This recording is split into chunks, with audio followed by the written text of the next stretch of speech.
Palabra de vida. Evangelio de hoy. Padre Carlos Yepes. Del libro de Sirásida, capítulo 48, versículos 1 al 15. Surgió Elías, un profeta como un fuego, cuyas palabras eran horno encendido. Les quitó el sustento del pan, con su celo los diezmó, con oráculo divino sujetó el cielo e hizo bajar 3 veces fuego. ¡Qué terrible eras, Elías! ¿Quién se te compara en gloria? Tú resucitaste un muerto, sacándolo del abismo por voluntad del Señor. Hiciste bajar reyes a la tumba, y nobles de sus lechos. Ungiste reyes vengadores, y nombraste un profeta como sucesor. Escuchaste en Sinaí amenazas y sentencias vengadoras en Horeb.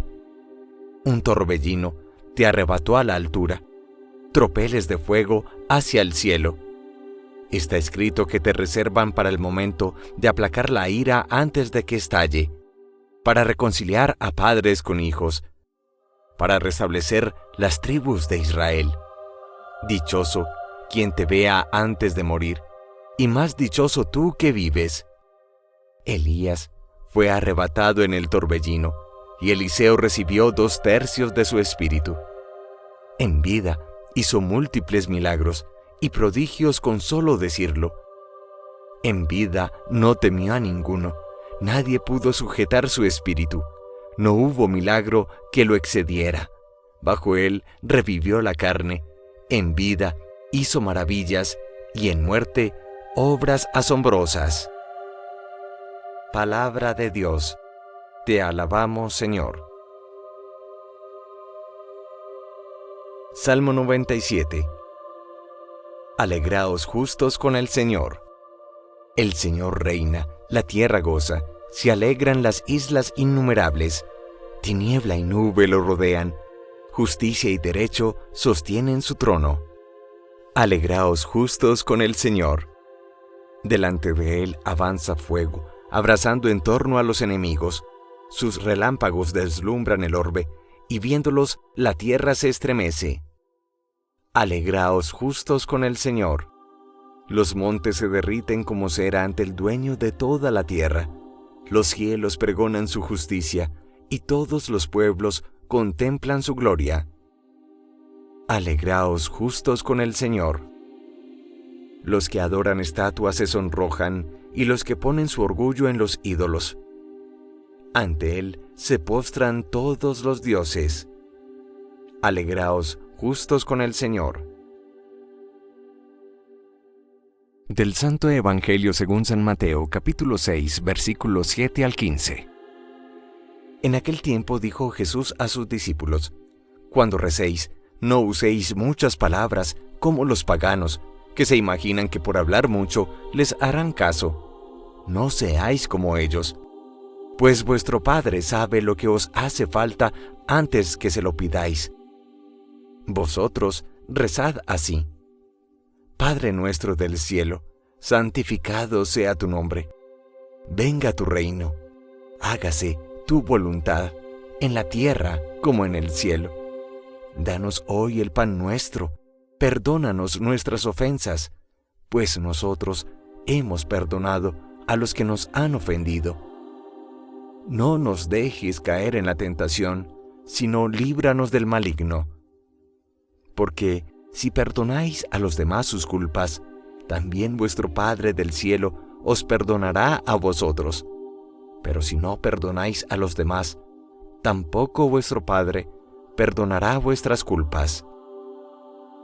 Palabra del Señor. Gloria a ti, Señor Jesús.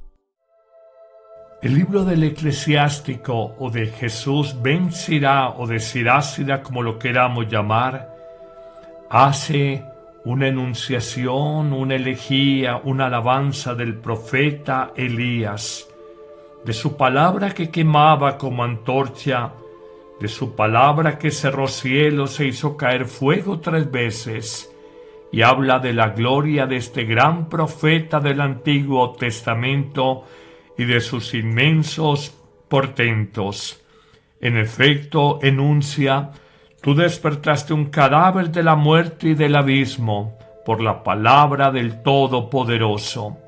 Habla de Elías como el que precipitó a reyes a la ruina y arrebató del lecho a hombres destacados.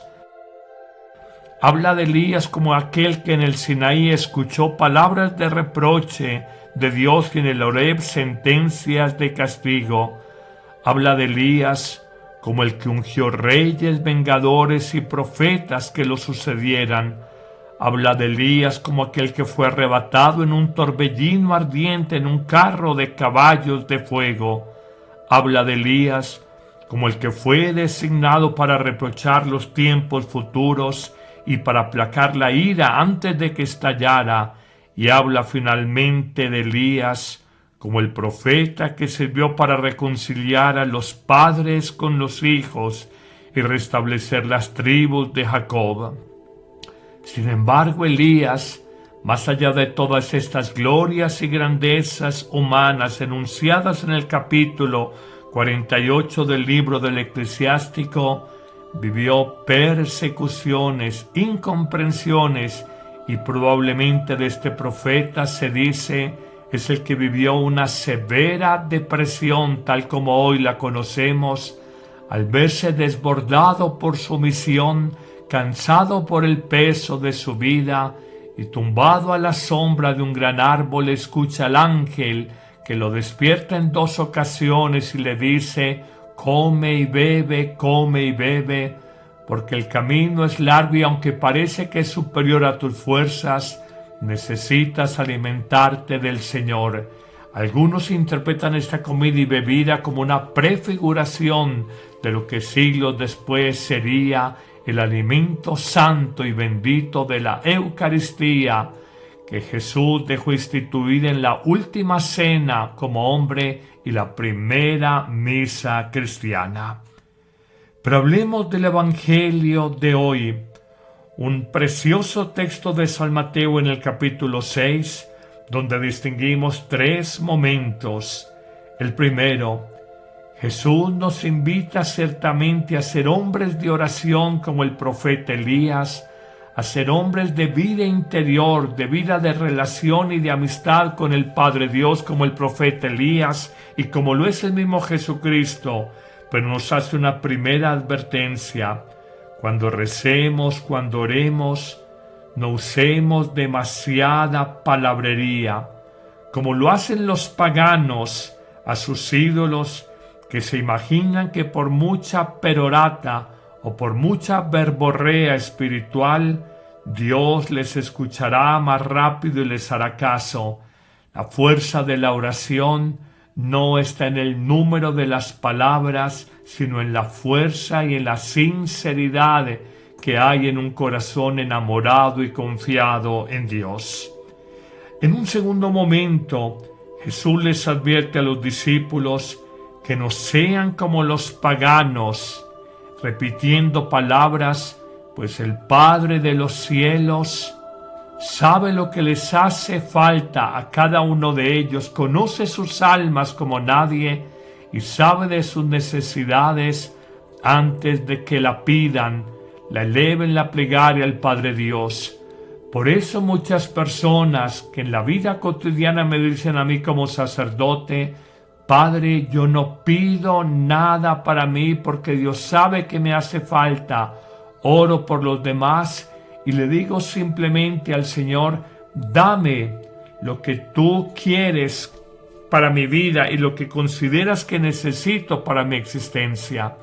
Hay sabiduría en esta apreciación y pidámosle al Señor no multiplicar la perorata de palabras, sino decirle un poco como Pedro: Jesús, tú lo sabes todo, tú sabes qué necesidades hay en mi vida. Finalmente, en un tercer momento, Jesús, en la versión de San Mateo, enseña a los discípulos ya no solamente a orar al Padre Dios, sino como ellos deben de orar, y les enseña la llamada oración del Señor. Tertuliano le ha llamado un compendio completo de todo el Evangelio en el Padre Nuestro. Y recordamos que Jesús no ora para sí mismo, sino que enseña a orar a sus discípulos y divide el Padre Nuestro en dos partes centrales. En la primera parte eleva 3 peticiones que tienen un carácter teocéntrico dirigido a Dios, ya que todo lo que se pide está relacionado con la gloria de Dios. En efecto, aparece el adjetivo posesivo en segunda persona que se repite 3 veces. Pedimos que tu nombre, tu reinado, tu voluntad, y habla del nombre de Dios, del reinado de Dios y de la voluntad de Dios. Eso es lo que hacemos en el Padre Nuestro, que sea santificado el nombre de Dios, que venga su reino, que se haga su voluntad y que seamos dóciles, obedientes a esa voluntad divina.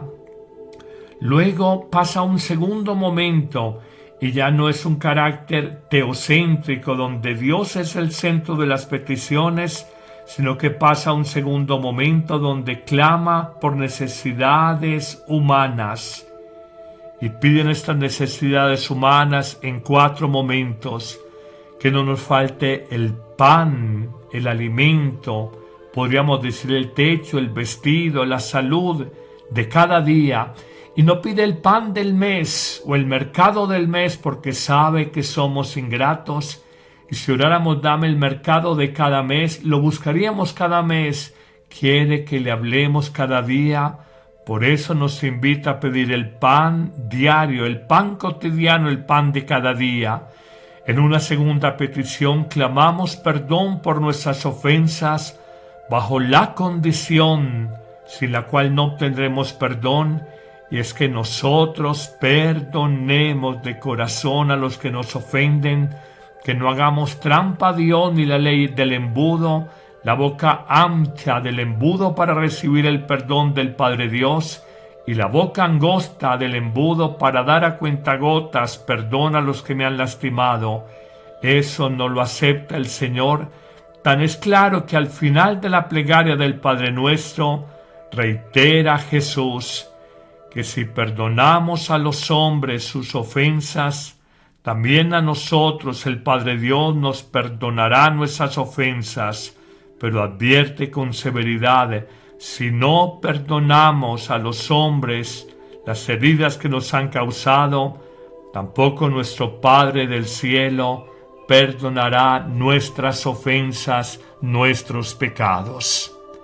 Pero avanzamos un poco más y además de pedir el pan de cada día y el perdón de las ofensas, clamamos en esta síntesis de la oración perfecta que no caigamos en tentación. De hecho, presupone que todos seremos tentados. La tentación nunca es de Dios, siempre es del maligno, y la tentación busca separarnos de Dios, apartarnos del proyecto y del sueño, de la voluntad sabia que Él tiene sobre nuestra vida, y nos pide simplemente no dejarnos engañar, no dejarnos desviar del camino sabio y de felicidad que Dios tiene para nosotros, y al final reitera una expresión que nos libre del mal. Algunos autores afirman que ese ser liberado del mal y esa tentación habla de la hora final en la vida de todo ser humano, cuando Satanás intentará frustrar el proyecto divino de salvación, y por eso pedimos a Dios que nos proteja del tiempo presente, pero también rogamos que cuando llegue la gran prueba final, donde habrá la apostasía, el renegar de la fe de muchos, nosotros, por el contrario, permanezcamos firmes en la fe. Hoy, cuando me dices en tu familia, entre tus amigos, en los compañeros de trabajo, muchos no oran, muchos no buscan de Dios, muchos hablan críticamente del cristianismo, de la iglesia, Muchos se burlan de los creyentes y los menosprecian. Cuando vivimos una hora de apostasía en no pocas personas, que tú seas preservado de la tentación de apostatar, de alejarte de Dios, por seguir la corriente y la masificación del mundo, por buscar una falsa y barata aprobación de los hombres. Concluirá el Evangelio diciendo que nos libre del mal, y la expresión poneros, que significa el maligno y designa a Satanás en los Evangelios, nos habla claramente de ser liberados del maligno y de que Jesús presenta su vida muchas veces como una lucha contra Satanás. Prueba de ello son sus numerosos exorcismos y aún la controversia que tuvo con los fariseos cuando lo acusaban de tener adentro de él a Belcebú, el príncipe de los demonios. Finalmente podríamos decir, citando la oración sacerdotal, que Jesús pide al Padre Dios no que nos saque del mundo, sino que nos preserve del maligno, porque sabe de nuestra debilidad. Si bien el Evangelio de San Mateo presenta esta oración del Padre Nuestro directamente para la comunidad de los cristianos de ascendencia judía, y Lucas lo presenta para aquellos convertidos del paganismo, en cualquiera de estas dos versiones aprendamos nosotros a entender que el Señor quiere que oremos todos los días, que no caigamos en el error de dejarnos arrastrar por el mundo, que en el fondo todos somos personas débiles. Acuérdate, Mateo lo hace a los cristianos de origen judío. Lucas, su enunciación del Padre Nuestro es una catequesis para los cristianos venidos del paganismo, pero todos somos débiles y todos necesitamos orar para permanecer firmes en la fe, en la esperanza y en el amor. Que el mundo no te ahogue, que no te dejes enredar por el mundo, que cada día con toda la fe de tu corazón puedas decir: amado Padre nuestro, porque es Padre de todos. Que el Señor te bendiga en abundancia en este día, en el nombre del Padre, y del Hijo, y del Espíritu Santo. Amén. La Eucaristía es el principio y culmen de la vida cristiana. La Eucaristía es la oración más alta a Dios, la acción de gracias más sublime, el sacrificio pascual de Cristo que se ofrece por nosotros ante el Padre y se dona en el pan de vida que comemos. No hay verdadero y profundo encuentro con Cristo, sino en la Eucaristía de cada día. Vívela diariamente en tu parroquia, y si no puedes asistir, celébrala con nosotros en YouTube y Facebook Live con el Padre Carlos Yepes y el equipo de sacerdotes que apoyan a Amén Comunicaciones. Te esperamos todos los martes, jueves, viernes y domingo. La Iglesia hace la Eucaristía y la Eucaristía hace a la Iglesia.